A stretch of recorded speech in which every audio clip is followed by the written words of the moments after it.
हाँ साथी नमस्कार। गोमती कन्या सुल्तानपुर में आपका हार्दिक स्वागत है। आज हम संसद के विषय में जो बचे हुए महत्वपूर्ण टॉपिक है उसकी चर्चा करेंगे।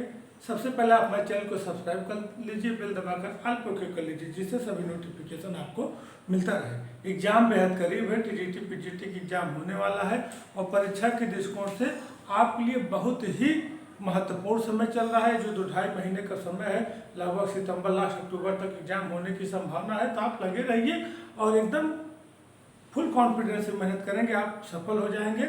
चलिए हम आपको ले चलते हैं संसद में जो पढ़ा रहे हैं उसमें बचे हुए कुछ टॉपिक हैं, उस पर चर्चा करते हैं। उसके बाद हम आपको आगे की वीडियो देते रहेंगे।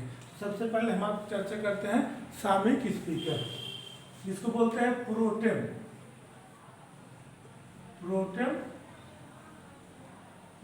स्पीकर।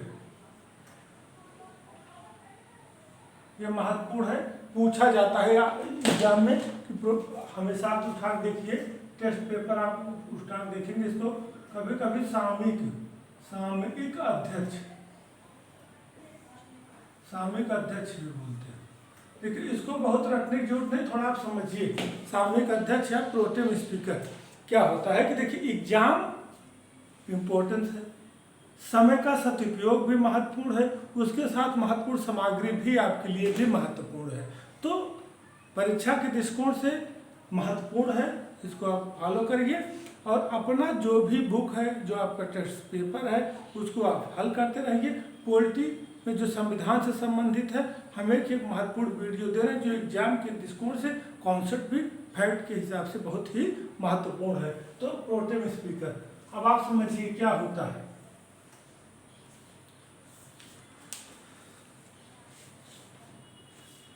जैसे आप समझिए कि नई लोकसभा, जैसे जो लोकसभा कार्यकाल चल रहा है, तो अध्यक्ष जो होता है नए, जैसे जिस लोकसभा का कार्यकाल चल रहा है और कार्यकाल समाप्त हो गया, नई लोकसभा का गठन होना है, तो जो अध्यक्ष पुरानी लोकसभा का है वह तब तक अपने पद पर बना रहता है जब तक नई लोकसभा का गठन नहीं हो जाता है। मगर ध्यान से हमारी बात समझिए, इसमें बहुत रखने की जरूरत, बस समझने की जरूरत है। ध्यान समझिए कि जैसे पुरानी लोकसभा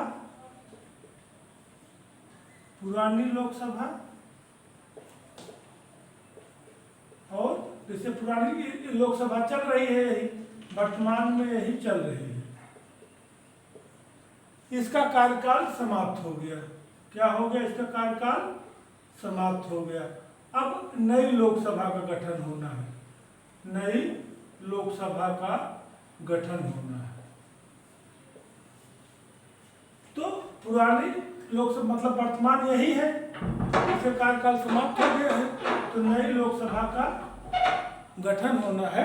तो जब नई लोकसभा का गठन होना है तो उसमें नई लोकसभा का गठन होना है, पुरानी लोकसभा में लोकसभा अध्यक्ष होते हैं।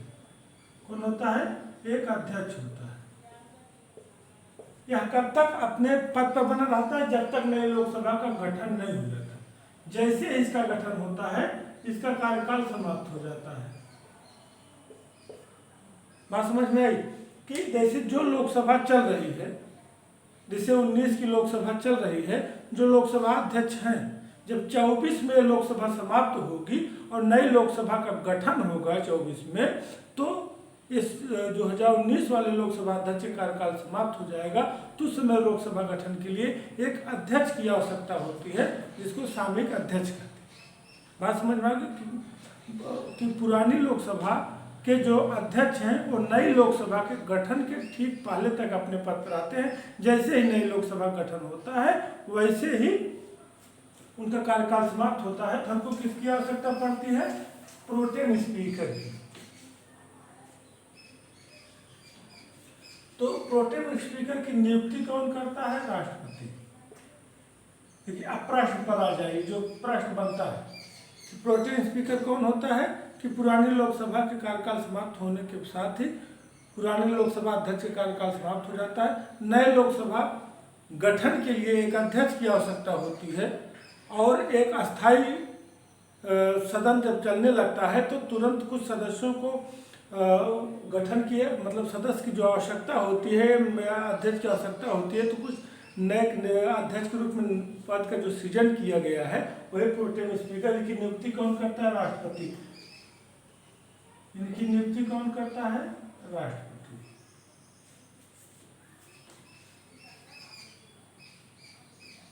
मुख्यतः जो वरिष्ठ सांसद होता है, जो वरिष्ठ सांसद मतलब लोकसभा सदस्य होता है, लोकसभा सदस्य वरिष्ठ सांसद या लोकसभा सदस्य को चुना जाता है। सामान्यतः उन्हीं को चुना जाता है जो वरिष्ठ होते हैं। जो वरिष्ठ होते हैं उन्हीं को चुना जाता है लोकसभा प्रोटेम स्पीकर।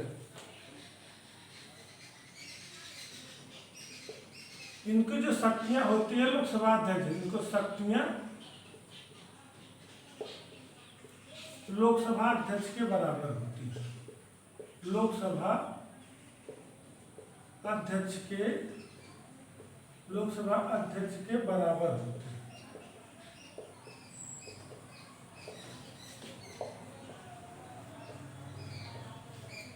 इनकी जो शक्तियां होती हैं वो लोकसभा अध्यक्ष के बराबर की होती हैं। अब नई लोकसभा का जब गठन होता है, नई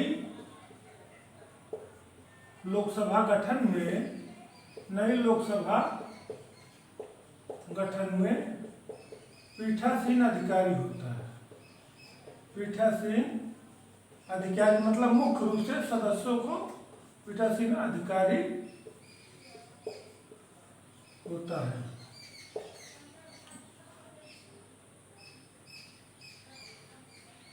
अब जो नए सदस्य हैं, जो नई लोकसभा के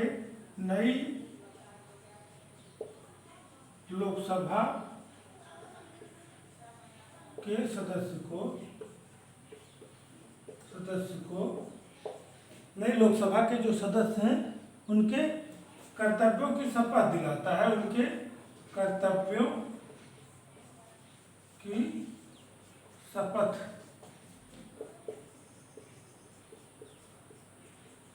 दिलाता है। बात समझ रहे हैं ना कि जो नए लोकसभा सदस्य आए हैं, भाई पुरानी लोकसभा कार्यकाल समाप्त तो अध्यक्ष का भी कार्यकाल समाप्त। नए सदस्य आए हैं, न पुरानी लोकसभा है न उनके अध्यक्ष हैं, तो सदस्य को शपथ कौन दिलाएगा, उनके मूल कर्तव्यों के विषय में बताएगा कौन? तो प्रोटेम स्पीकर ये सब कार्य करता है। अब जो नए अध्यक्ष का जो अस्थायी अध्यक्ष, नए अध्यक्ष के चुनाव में नए अध्यक्ष के चुनाव में सहयोग करता है। जो नए अध्यक्ष का चुनाव होता है उसमें सहयोग करता है, और नए अध्यक्ष के चुनाव के बाद इसका कार्यकाल ऑटोमेटिक समाप्त हो जाता है। नए अध्यक्ष के चुनाव के बाद कार्यकाल स्वतः समाप्त हो जाता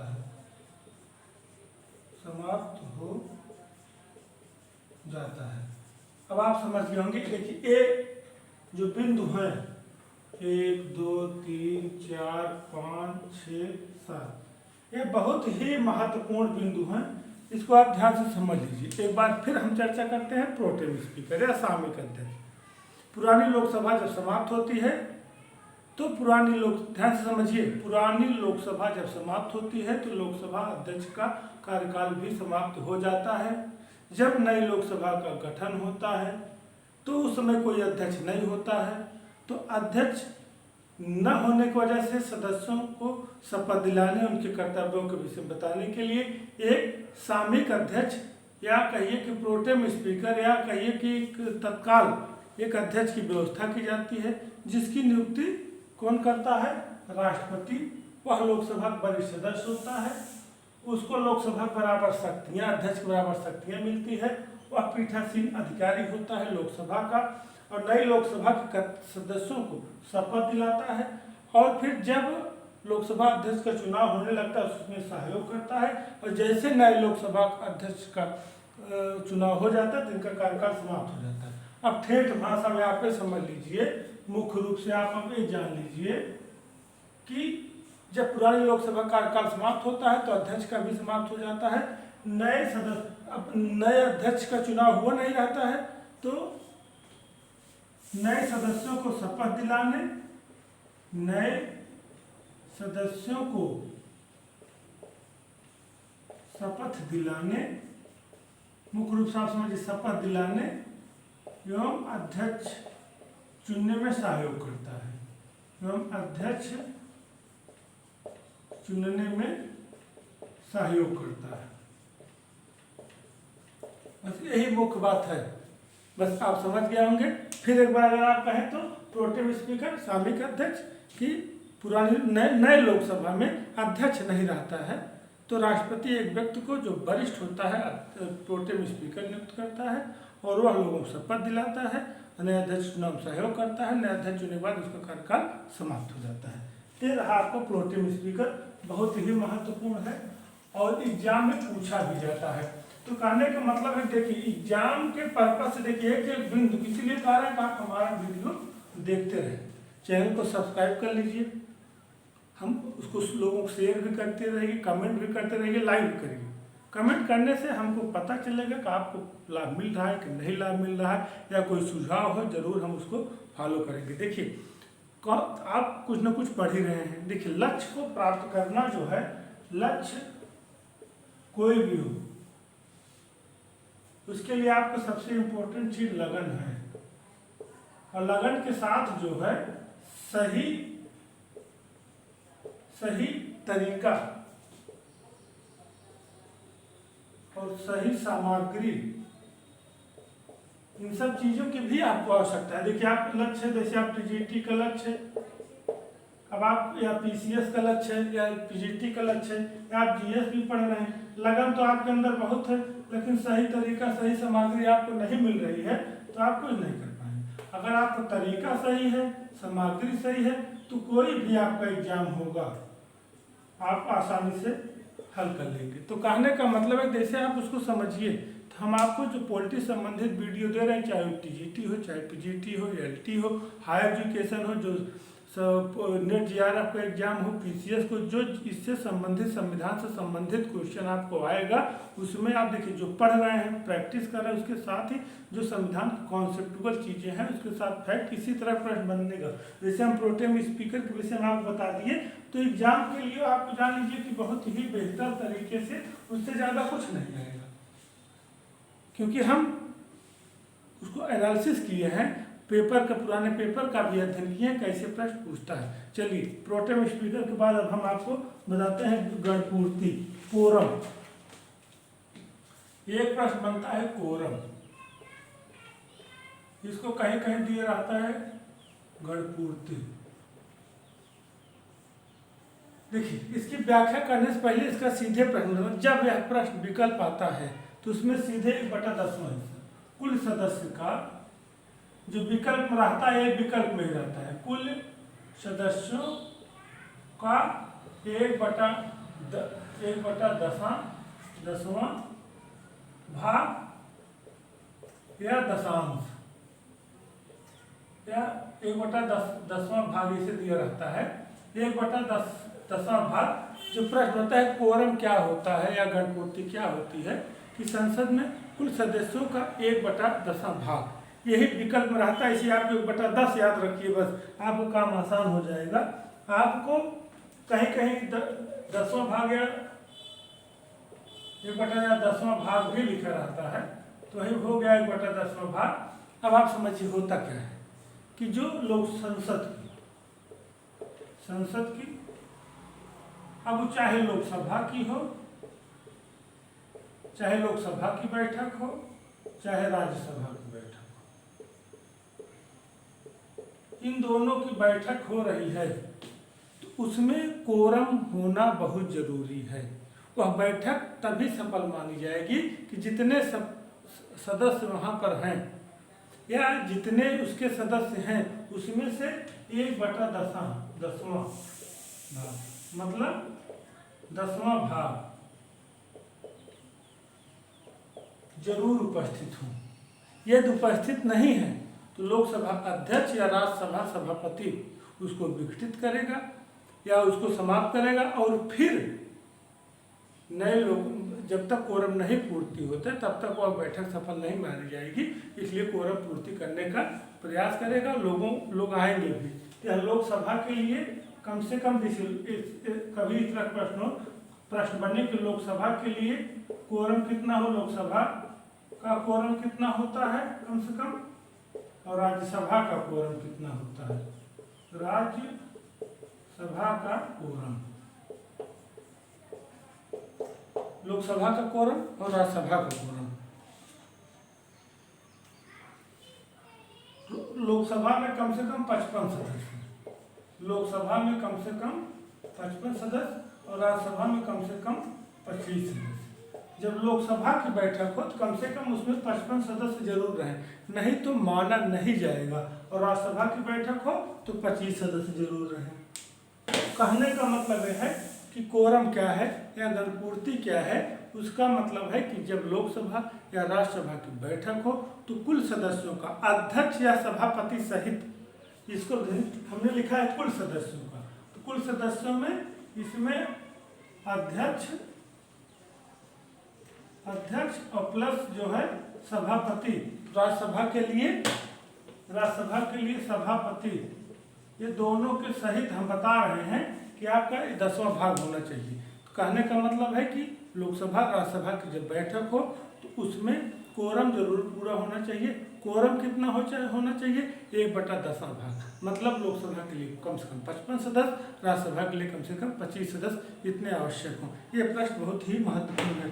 अब आप समझिए कि यदि प्रश्न कोरम का बनेगा, सीधे देगा कि कोरम क्या है या गणपूर्ति क्या है, तो उसमें विकल्प रहेगा कि संसद सदस्यों का 1/10वां भाग, 1/9वां भाग, 1/8वां भाग, 1/7वां भाग, इसी तरह रहेगा। तो आप 1/10वां भाग लगाइए, बहुत इसमें दिमाग लगाने की जरूरत नहीं है।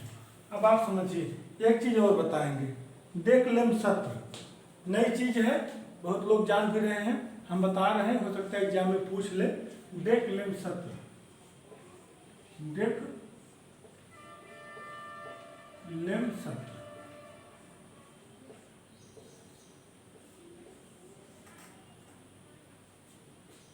प्लस डेक्लेम, दोनों एक ही चीजें हैं, बस थोड़ा सा आपको इसमें सत्र लगा है और इसमें नहीं लगा है। बस ये चीज समझ लीजिए कि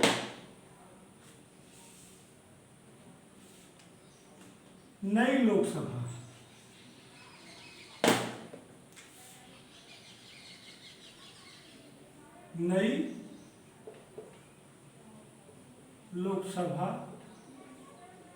के पूर्व, जैसे नई लोकसभा के पूर्व, वर्तमान नई लोकसभा के पूर्व वर्तमान लोकसभा का अंतिम सत्र, वर्तमान लोकसभा का अंतिम सत्र डेक्लेम सत्र कहलाता है। डेक्लेम सत्र क्या कहलाता है, डेक्लेम सत्र कहलाता है। समझ होंगे कि जैसे 2024 में चुनाव होना है, 2019 का सत्र चल रहा है, अब 24 में चुनाव होना, जैसे मान लीजिए मई में चुनाव होना है, अगर इसकी अंतिम बैठक अप्रैल में होगी, कि आज इसकी अंतिम बैठक है, आज के बाद इसका कार्यकाल खत्म, अब चुनाव होगा, फिर जिसकी जो लोग जीत के आएंगे तब उसकी बैठक होगी, मतलब 24 में, तो जो अंतिम बैठक होगी वही डेक्लेम सत्र कहलाता है। मतलब जो कार्यकाल का अंतिम समय है, कहने का मतलब है जैसे 2019 की जो लोकसभा चल रही है, जो 24 में इसकी अंतिम बैठक होगी तो वही डेक्लेम सत्र कहलाता है। मतलब वर्तमान लोकसभा का अंतिम सत्र, नई लोकसभा के गठन होने के पूर्व का जो समय होता है वही डेक्लेम कहलाता है, डेक्लेम सत्र कहलाता है। अब डेक्लेम क्या होता है,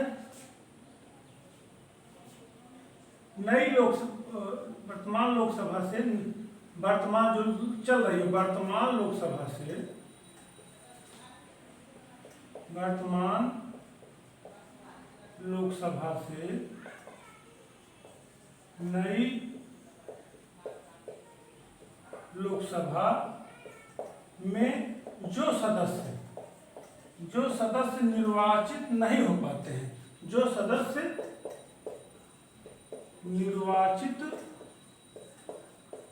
निर्वाचित नहीं हो पाते हैं, वही डिक्लेम कहलाते हैं।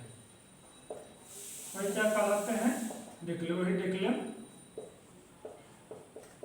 कहलाते हैं। अब आप समझ रहे हैं कि जैसे 2019 में जो निर्वाचित हुए हैं, 24 में कार्यकाल समाप्त होगा, अंतिम बैठक डिक्लेम सत्र कहलाएगी। अब 24 में जो दोबारा नहीं चुनाव जीत पाएंगे, जैसे जो 19 में चुनाव जीते हैं और 24 में अगर चुनाव में खड़े होते हैं और चुनाव नहीं जीत पाते हैं, तो वो क्या कहलाएंगे? डिक्लेम। तो डिक्लेम सत्र, डिक्लेम आपको क्लियर हो गया होगा कि जो लोकसभा या राज्यसभा या संसद की बैठक का अंतिम सत्र होता है, डिक्लेम सत्र कहलाता है। जो दोबारा नहीं निर्वाचित हो पाते हैं वो डिक्लेम कराते हैं। तो आज हम आपको क्या बताए हैं मुख्य रूप से कि प्रोटेम स्पीकर, गणपूत, डिक्लेम सत्र और डिक्लेम बहुत ही महत्वपूर्ण है। इसको आप फॉलो करते रहिए। संसद से संबंधित बचे हुए टॉपिक अगर कुछ इम्पोर्टेंट आएगा तो देंगे, नहीं तो इसके बाद हम सर्वोच्च न्यायालय, आपको सर्वोच्च न्यायालय इम्पोर्टेंट है, एग्जाम के दृष्टिकोण से महत्वपूर्ण है। तो सर्वोच्च न्यायालय, फिर राज्य सरकार पे हम आ जाएंगे। देखिए एग्जाम पास है, हम लगभग 1 महीना में पॉलिटी का लगभग पूरा कर देंगे। हमारा पॉलिटी का पूरा वीडियो आप देख लीजिए। उसके बाद हम आपको पॉलिटी संबंधित विविध करके देंगे, जैसे संविधान से संबंधित जो विविध चीज़ें हैं जो आपके एग्जाम के लिए महत्वपूर्ण है, उसको हम बताएंगे। फिर उसके बाद आपको हम प्रैक्टिस देते रहेंगे, प्रैक्टिस करके जाएंगे, बेस्ट ऑफ लक आपका हो ही जाएगा। जय हिंद।